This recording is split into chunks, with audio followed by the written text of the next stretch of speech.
지난 시간 베냐민 지파 명문가 출신, 성실하고 책임감도 강하고 하나님 앞에 겸손했던 사울이 이스라엘의 첫 번째 왕으로 여호와 하나님의 선택을 받았죠. 그러나 선택을 받았다고 바로 지도자가 되는 게 아닙니다. 좋은 지도자가 되려면 과정이 필요합니다. 우리들이 살아가는 이 시대에 사사나 왕은 거의 다 사라졌지만 정치, 경제, 사회, 문화적으로 갖가지 형태의 지도자들이 존재합니다. 사울이 왕이 되기 위하여 어떤 과정과 절차를 거쳐야 했는지 살펴보면서 이 시대에 좋은 지도자가 되기 위한 여정을 다음과 같이 묵상해 보시겠습니다. 첫 번째, 좋은 지도자가 되려면 새 사람이 되어야 합니다. 1절 말씀이지요. 이에 사무엘이 기름병을 가져다가 사울의 머리에 붓고 입맞추며 이르되 여호와께서 네게 기름을 부으사 그의 기업의 지도자로 삼지 아니하셨느냐. 사무엘이 기름병을 가져다 사울의 머리에 부었죠.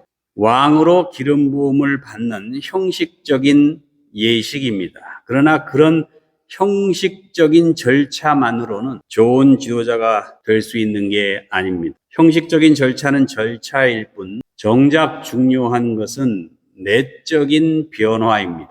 5절 말씀부터 봅니다. 그 후에 내가 하나님의 산에 이르리니 내가 그리로 가서 그 성읍으로 들어갈 때 선지자의 무리가 산당에서부터 비파와 소고와 저와 수금을 앞세우고 예언하며 내려오는 것을 만날 것이요 내게는 여호와의 영이 크게 임하리니 너도 그들과 함께 예언을 하고 변하여 새 사람이 되리라. 좋은 지도자가 되기 위해 사울은 하나님의 영을 받아 새 사람이 되어야 했습니다. 새 사람이 된다는 것은 단순히 출생 배경이나 사회적 지위가 바뀐다는 말씀이 아니지요. 영적인 변화, 인격적인 변화를 의미합니다. 구약시대 선지자들, 제사장들, 왕들, 신약시대의 사도들, 집사들, 좋은 지도자가 되기 위해서는 하나님의 영, 성령의 충만함을 받아야 했습니다. 성령 충만은 무슨 느낌이 아닙니다. 인격의 변화, 마음의 변화, 자세의 변화입니다. 나를 사랑하사 창조하시고 내게 생명을 주신 하나님의 형상을 회복하는 것입니다. 우리를 사랑하사 구원하신 예수 그리스도의 마음을 회복하는 것입니다. 가정에서 좋은 지도자가 되기 위해서는 가족들을 내 몸처럼 사랑해야 하고, 교회에서 좋은 지도자가 되기 위해서는 성도들을 내 몸처럼 사랑해야 하고, 지역에서 좋은 지도자가 되려면 마을 사람들을 내 몸처럼 사랑해야 하고, 국가적으로 좋은 지도자가 되기 위해서는 백성들을 내 몸처럼 사랑할 수 있어야 합니다. 하나님의 영을 받아 새 사람이 된다는 것, 카리스마적인 지도자가 돼서 다른 사람 위에 군림하는 것을 의미하는 게 아니에요. 하나님의 영을 받으면 모든 것을 이해하고 배려하고 나누고 섬길 수 있는 그런 사랑으로 충만한 새 사람이 될 수 있습니다.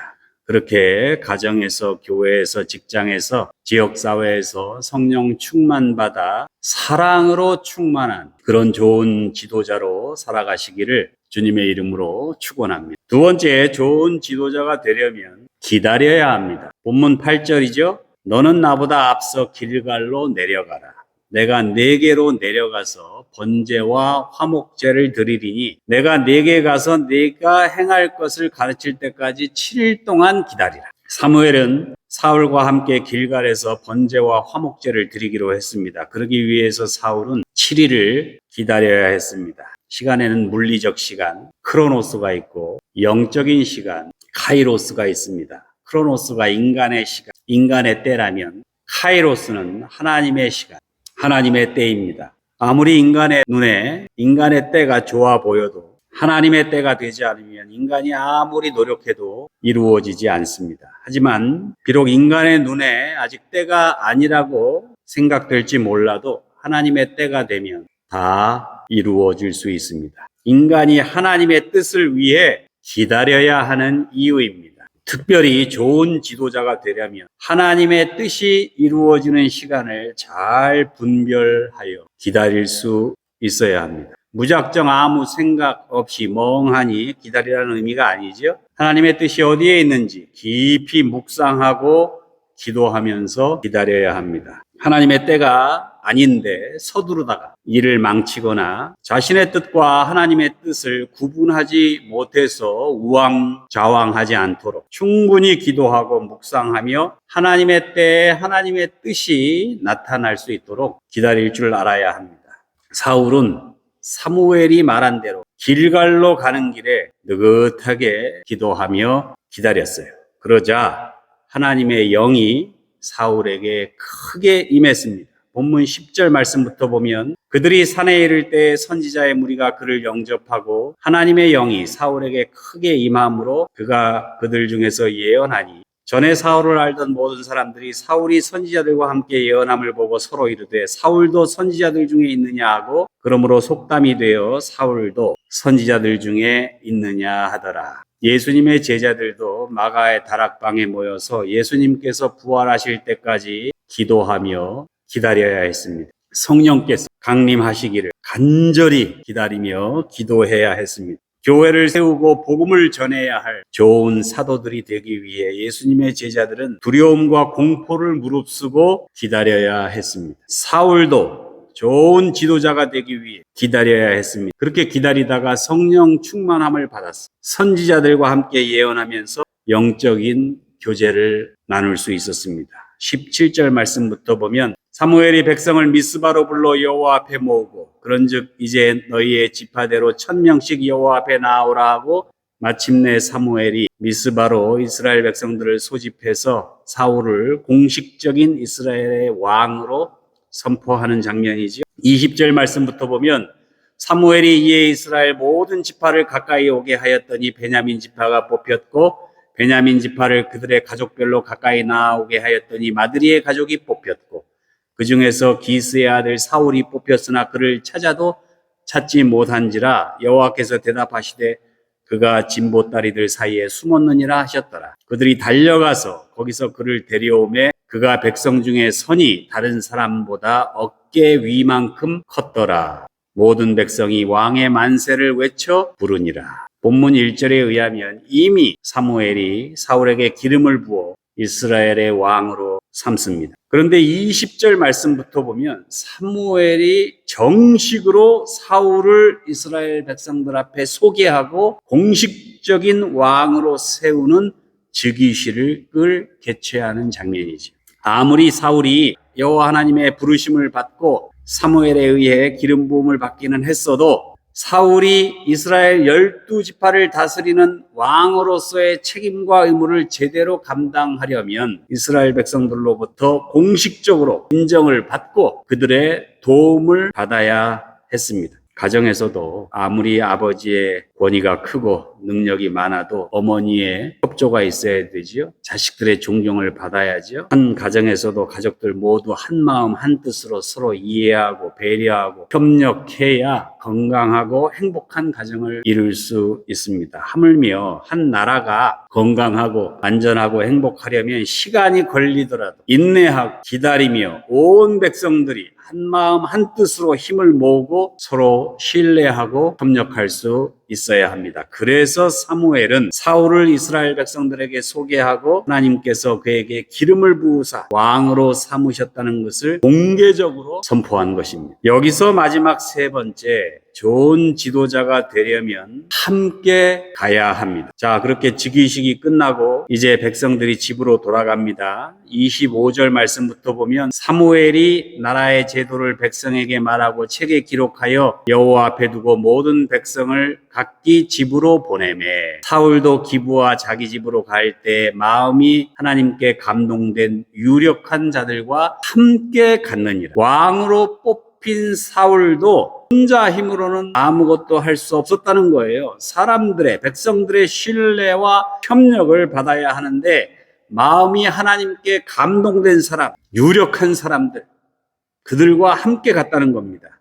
아무리 하나님의 부르심을 받은 지도자라 해도 모든 사람들이 함께 가거나 다 도와주지 않아요. 그 중에는 반대하는 세력도 있습니다. 하나님의 아들 예수님도 이 땅에 오셔서 하나님 나라의 복음을 전파하실 때 가난하고 병들고 못 배우고 힘없는 백성들은 예수님을 환영했지만 당시 유대 사회를 이끌고 있었던 왕족과 귀족들과 지식인들 예수님을 적대시했잖아요. 당시 정치 권력을 잡고 있었던 헤롯 당원들, 그들의 통치를 종교적으로 지원했던 사두개인들, 그들의 하수인이 되어 법과 제도를 만들어 당시 식민지 통치 질서를 유지하던 사내들인 회원들과 사내들인에서 다수파였던 바리새인들, 예루살렘 성전에서 제사 제도를 지탱했던 제사장들, 백성들의 교육을 담당했던 서기관들까지도 예수님을 반대했습니다. 예수님께서 이런 엄청난 적대 세력을 직면하실 수밖에 없었고 결국 그들의 반대와 모함과 조작과 계략에 의해 희생당하셨던 거예요. 사무엘을 통해 기름 부음을 받은 사울 역시 반대 세력을 직면할 수밖에 없었습니다. 27절 말씀이죠. 어떤 불량배는 이르되 이 사람이 어떻게 우리를 구원하겠느냐 하고 멸시하며 예물을 바치지 아니하였으나 그는 사울입니다. 잠잠하였더라.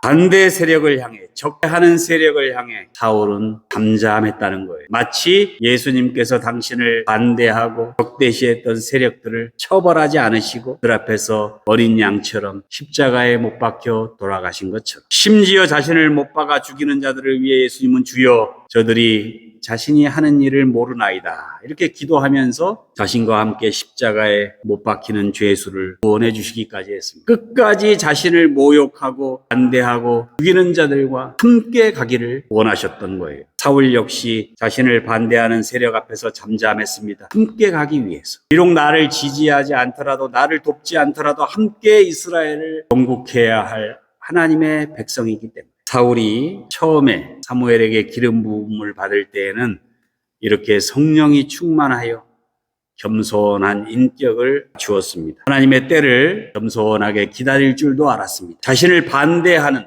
대적하는 세력들을 향해서도 잠잠했습니다. 그러나 불행하게도 사울은 끝까지 하나님 앞에서 훌륭한 왕으로서, 좋은 지도자로서의 역할을 제대로 감당하지 못했죠. 말년에 악령의 지배를 받아 다윗을 시기하고 의심하고 죽이려고 했습니다. 하나님의 때를 기다리지 못하고 자기 맘대로 하려고 했습니다. 자신을 반대하는 세력들을 억압하고 핍박했습니다. 그만큼 좋은 지도자가 되기 힘들고 또 드물지만 성령과 사랑으로 충만한 새 사람이 되어 하나님의 때를 기다리며 다 함께 새로운 시대를 향해 나아갈 수 있는 우리 모두가 되시기를 주님의 이름으로 축원합니다.